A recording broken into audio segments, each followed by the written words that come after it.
स्मृति की धुंध। उनके पैतृक घर की पुरानी टूटी हुई चौखट आज भी वैसे ही खड़ी थी जैसे दशकों पहले थी। समय की परतों ने उसे और गहरा रंग दे दिया था। घर के अंदर पसरा मौन पिता की चुप्पी से भी ज्यादा भारी था। दादी माँ कोने में बैठी अपनी साड़ी के पल्लू से आंखें पोंछ रही थीं कि झुकी हुई कमर और सफेद बाल बता रहे थे कि समय ने उन्हें भी नहीं बख्शा। राहुल उनके पास गया, उनकी ठंडी हथेली को अपने हाथों में लिया।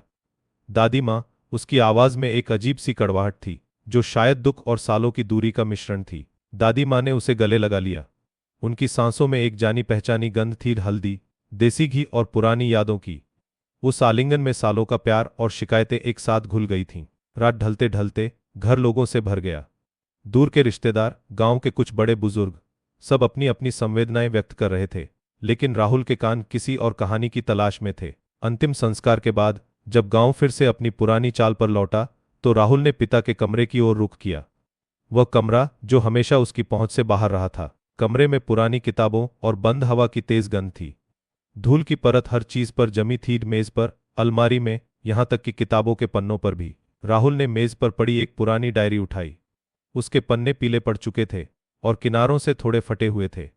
यह उसके पिता की डायरी थी जिस पर प्रताप नाम बड़े करीने से लिखा था। उसने कुछ पन्ने पलटे। लिखावट साफ और सुघड़ थी, पर शब्द नहीं, सिर्फ तारीखें थीं और कुछ अधूरे वाक्य, जैसे किसी ने अपनी भावनाओं को दबा कर रखा हो। डायरी के बीच में उसे एक सूखा हुआ चमेली का फूल मिला जिसकी पंखुड़ियां भूरी पड़ चुकी थीं। फूल के नीचे एक छोटा सा नाम लिखा था, राधा। राधा का नाम सुनते ही राहुल के जहन में एक पुरानी कहानी ताजा हो गई। चंदनपुर की वो राधा जो बरसों पहले गायब हो गई थी। गांव की फुसफुसाहटों में उसका नाम हमेशा प्रताप सिंह के साथ जोड़ा जाता था। राहुल ने अपनी दादी माँ से राधा के बारे में पूछा। दादी माँ पहले तो हिचकिचाईं, उनकी आंखों में एक धुंधली उदासी तैर गई।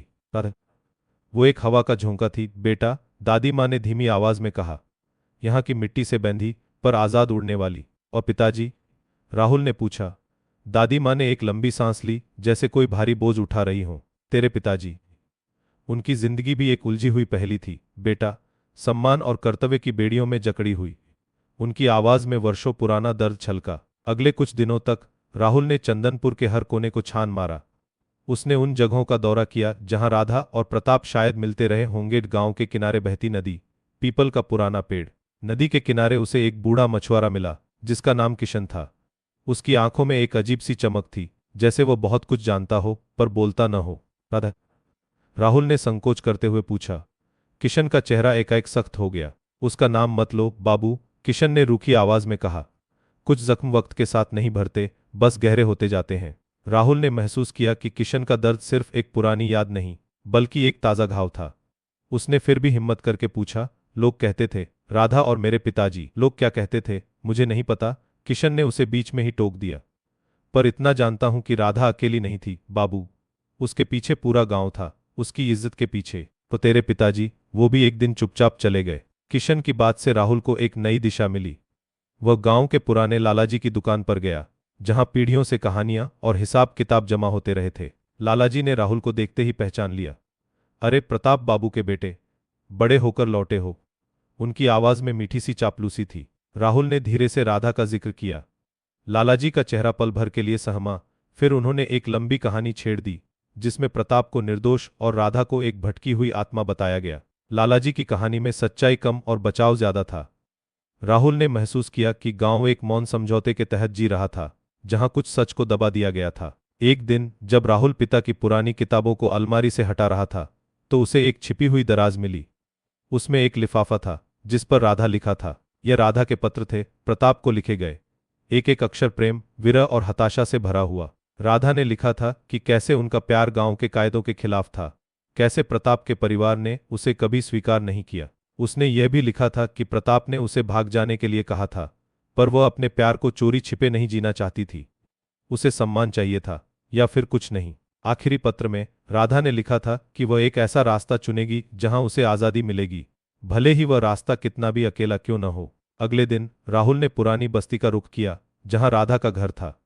अब वह सिर्फ खंडहर था, पर उसकी दीवारों पर आज भी एक कहानी लिखी थी। एक बूढ़ी औरत जो पास ही रहती थी ने राहुल को पहचान लिया। उसने बताया कि राधा ने कभी हार नहीं मानी थी। प्रताप बाबू ने उससे शादी करने का वादा किया था, पर उनके घर वालों ने मानने से इनकार कर दिया। राधा ने कहा, वो किसी की परछाई बनकर नहीं रहेगी। तो फिर वो कहाँ गई? राहुल ने पूछा। बूढ़ी औरत ने आसमान की ओर इशारा किया। कहते हैं उसने खुद को नदी में सौंप दिया था ताकि उसकी आत्मा आजाद हो सके। कुछ कहते हैं वो किसी दूर शहर चली गई अपनी पहचान बनाने। राहुल को एहसास हुआ कि राधा की कहानी एक प्रेम कहानी से कहीं बढ़कर थी। यह सम्मान, पहचान और आजादी की कहानी थी। शायद प्रताप की चुप्पी सिर्फ डर नहीं थी, बल्कि राधा के सम्मान की एक मौन स्वीकृति भी थी। उसने राधा के चुनाव का सम्मान किया था, उसे उसकी आजादी दी थी, भले ही यह उसे अंदर से तोड़ गया हो। राहुल चंदनपुर से वापस जाते समय एक अलग इंसान था। वह अपने पिता को पहली बार समझ पाया था। प्रताप सिंह एक पत्थर दिल इंसान नहीं थे, बल्कि एक ऐसे व्यक्ति थे जो अपने प्यार और अपनी दुनिया के बीच फंस गए थे। उसने अपनी कलम उठाई, राधा की अनकही कहानी को आवाज देने के लिए। एक ऐसी कहानी जो धुंध में छिपी थी, पर अब सूरज की रोशनी में आ रही थी। स्मृति की धुंध अब छंट चुकी थी। आपको यह कहानी कैसी लगी? हमें कमेंट्स में बताएं और चैनल को सब्सक्राइब करना न भूलें।